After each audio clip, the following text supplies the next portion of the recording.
विचार स्वराज्याचा आन पेटल्या लाखो मशाली, एक विचार स्वराज्याचा आन पेटल्या लाखो मशाली। अवघ्या महाराष्ट्राची ऊर्जा म्हणजे शिवबाची माऊली, अवघ्या महाराष्ट्राची ऊर्जा म्हणजे शिवबाची माऊली। नमस्कार, माझे नाव प्रगती सतीश गोरे। आज मी तुम्हाला राजमाता जिजाऊ यांच्या जयंतीनिमित्त काही दोन शब्द सांगणार आहे, ते तुम्ही शांतपणे ऐकून घ्यावे ही माझी नम्र विनंती।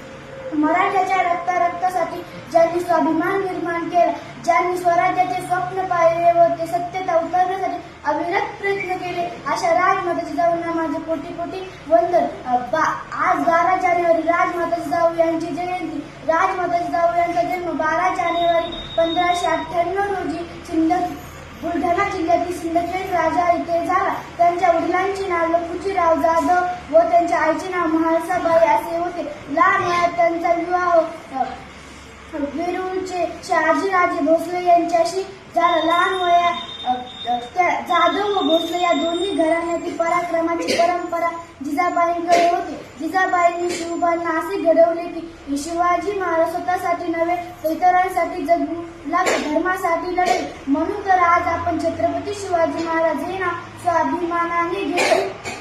त्यांना घडवणाऱ्या राजमाता जिजाऊंना माझे कोटी कोटी वंदन। एवढे बोलून मी माझे दोन शब्द संपूर्ण जय हिंद।